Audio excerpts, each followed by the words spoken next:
Hello and welcome to Tiny Blue Games. Today we're of course playing Wildstar, and I am pleased to give you a view of sort of my initial tanky PVP spec.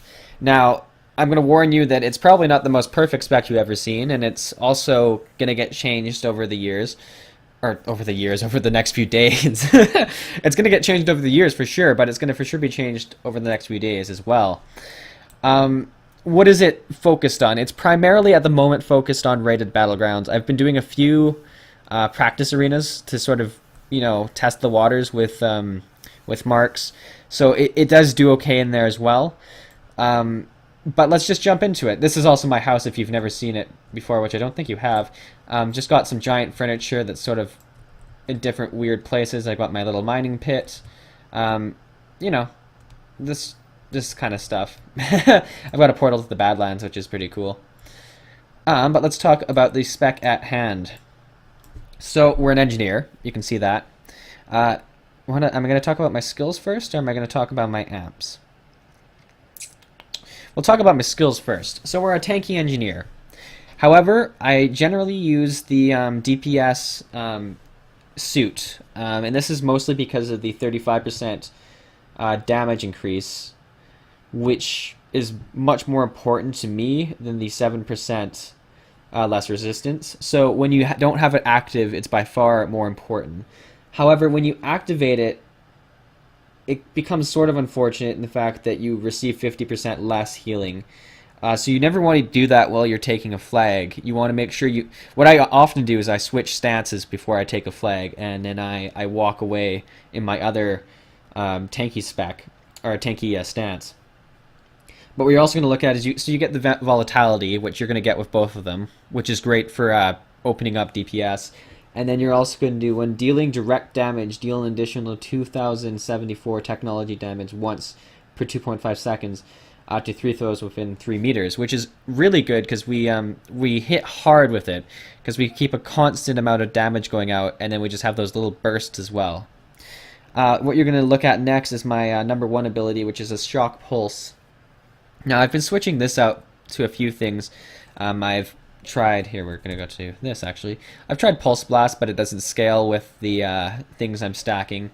I've tried Flat Cannon, which isn't great when you're actually trying to kill someone. It's really good for AoE fights around the flag. I finally landed on Shock Pulse because of it generally does more damage. It's got the 419 damage times 3. And then it stacks Volatility pretty good. You have to make sure you hit it. However, Volatility is going to be coming to you pretty quickly in this build. And then it also has a snare, which is kind of more what I was interested in. So that's why we took it. It's not the most intricate or important part of this build, though. Unstable Anomaly is actually where we're going to get a bit more interesting. And this is the only thing we take from the Assault page, but we take it and we make it full. And what you're going to do when you get it full is you're going to get a detonation that deals technology damage and applies a wound to 5 enemies, I guess. Wound will reduce incoming healing by 46% for 10 seconds. It is really good for the obviously the wound, but we upgrade it obviously, and we get to tier 4, which applies overload, disabling shields for 4.5 seconds, and then on top of that we have the reduce damage by 75, or reduce healing by 75% if they're stunned or blind, which is huge. 75% less healing for 10 seconds is incredible. Absolutely incredible. I mean, obviously you have to take note that you need a blind or a stun on them, but we're going to, speak of that in the next few skills of this build. But just incredible for not only like killing flag carriers, but when you and your team head off against the enemy team, sort of like first mask in Wakatiki, and it's just a big wave of people into another big wave of people, if one of those waves has 75% less healing, especially if you aim it on sort of the healer area, it can be the difference between wiping and not wiping. It's incredible. So we move to support, and we have a few skills here. We take the base Unsteady Miasma. The reason we take it is obviously for the blunder, because we do have an interest in getting people to deflect when they attack us. as well as it's a really good team fight thing. I usually pump these down into the enemy team, and they're just missing, you know, your group more, and that's going to keep everyone alive. It's also good for solo fights, especially against, you know, sort of like, I don't know, a spell slinger somewhere where you've got a lot of hits coming at you, and if he has a chance to deflect, it's very good. Next, we move on to the feedback, and this is why we want the deflects coming at us.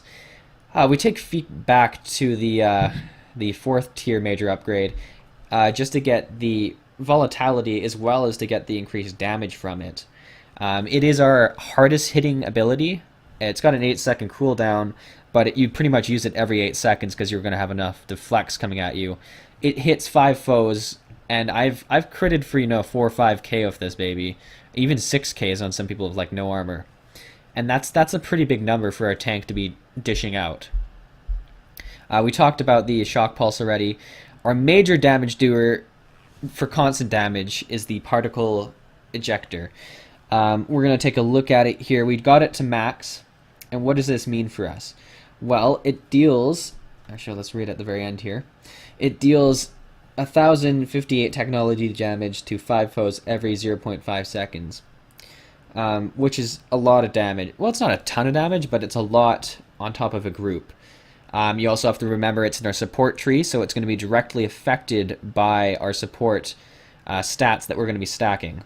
So this is going to be scaling up with your damage as well as the feedback that we talked about earlier. So taking it to tier 8, for tier 4 you get the cost per tick reduced to 3 volatility. You can pretty much have this up all the time if you wanted to, because it's this and unsteady miasma that are going to be taking a lot of your volatility.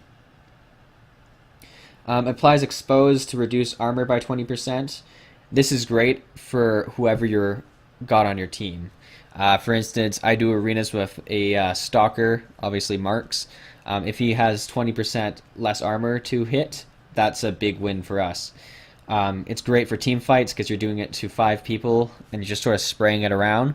So, you know, there's a good chance that people are hitting into 25 or 20% less armor. And I mostly take it for the damage. I really do. Next we move on, we have the zap. And the reason we take zap is not only for the stun, but also because it pairs well with the unstable anomaly. Because like we said, reduce incoming healing by 75% if they are stunned or blinded. And here's our stun. Not much else to explain to it. It's great to have a stun in PvP. We'll talk about the blind first. The blind is great. It's a blind, which is just terrible if you ever have it on you and you don't have a clear CC. Great for the opening fights, and as well good for our big burst damage in like a 1v1 fight or something like that. You put this on your enemy, and they're going to have 75% reduced healing if you do this right. They're not going to see, and they're also going to be deflecting 25% more, or 25%, yeah. So, and destroys 1 interrupt armor, obviously. So if you have this and unsteady miasma on them, you're going to be getting a feedback right away for sure. And they're going to have 75% less healing. So it's just going to be a really good time. It's also an AoE skill, which is great for the rated battlegrounds. Finally, we're going to move to our final ability, which is Shatter Impairment. Now, this is for sure the most arguable thing to put on my bar. Not really. Well, I guess it's the one that's been switched out the most amount of times throughout all my builds. I've switched it out for Personal Defense Unit, Volatile Injection, Diminisher Bot, Reconstructive Matrix, Urgent Withdrawal. I've tried all of these. This is by far the one I use the most. Getting out of a CC at a button, just like, boom, I'm done, out of a tether while you're carrying the flag, this is a great skill. Having a little bit of a shield at the very end, if you just needed a little bit more to kill someone, this is a great skill. But mostly I use it for the CC break, and it is great for that. Because my job is really to stay up. I'm sort of like a juggernaut who doesn't ever get knocked down kind of thing, and just keeps constant damage on. And we're going to talk about that when we look at our amps right now. Moving on to our amps, we take a fairly big amount of support versus the hybrid, as well as the hybrid support, utility, and then just a few points scattered around for certain reasons. We'll take a look at support to begin with. So you're going to put 3 down each of these for the deflect chance, critical deflect chance, and especially the support power, which is really going to what's going to increase your damage output, is the support power. So you take all this, and we move on. I have had other builds where I've used, a certain few things here.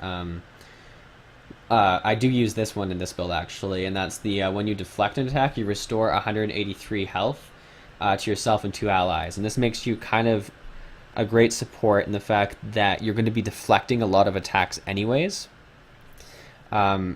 So why not get a heal for them? And it's going to stack very well with Helpful Hands, which we're going to talk about in a second. Or is it Helping Hand? Helping Hand. Helpful Hands. In a second here. So in the hybrid, we go up PvP defense to make sure we have all the percentage out of that as we can. And then for the tier 2, we're going to take the Helping Hand, which we just talked about.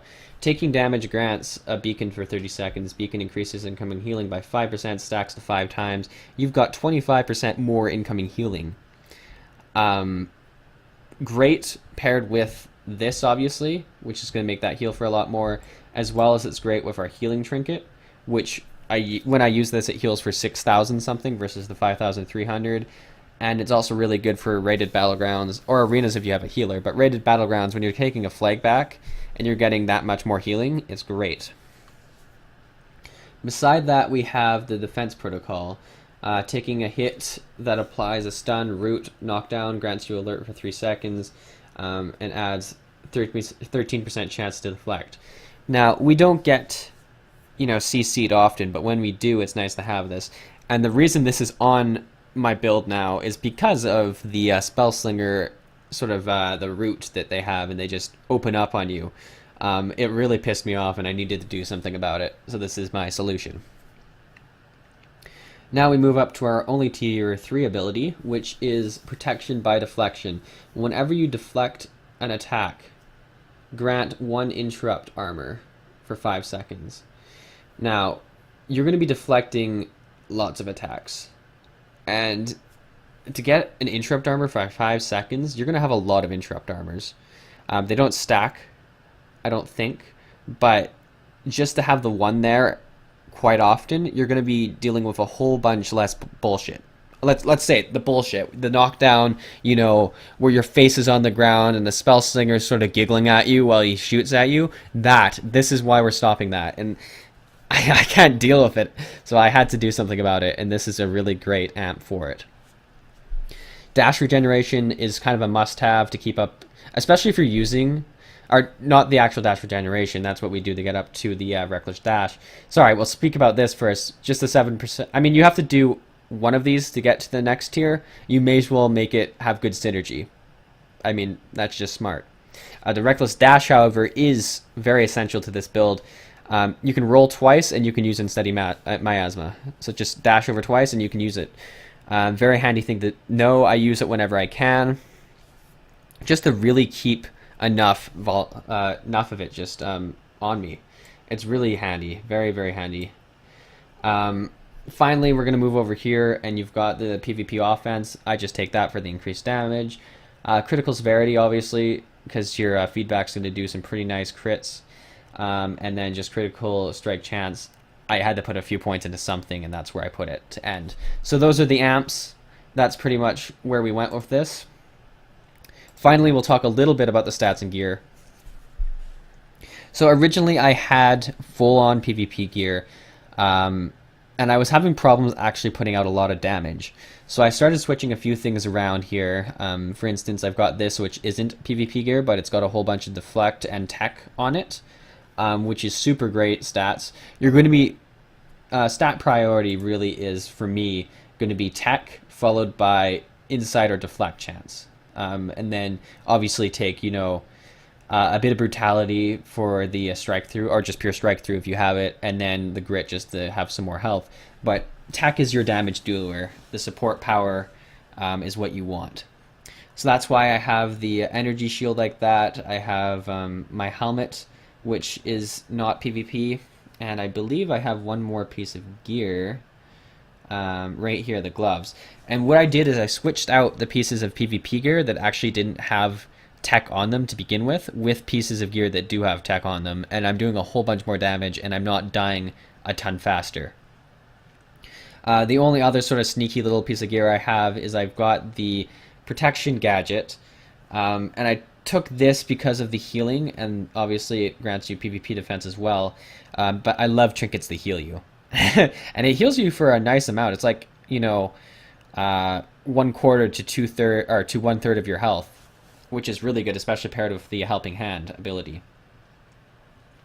So this is pretty much the build. It's been a pretty long video, I know that, and I'm sorry about that, but there was a lot to talk about. I've been thinking about this build for a long time.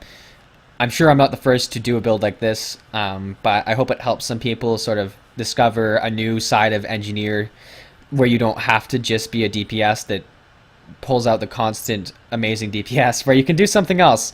Because I really love tanking in PvP, and this is a nice compromise between doing no damage and being a squishy butterfly. So I hope you like it. I am going to post and link videos right now of me in the 2 battlegrounds, hopefully in rated version, and show you some of these skills. I'm going to comment over the videos so you can hear my thoughts going through it and where I'm using the certain abilities. So be sure to check those out when they're up. But yeah, give this video a like if you found it helpful. Leave a comment on your thoughts about the build itself. Obviously subscribe to us if you enjoy Wildstar and you want to see more videos. And thanks for watching, guys.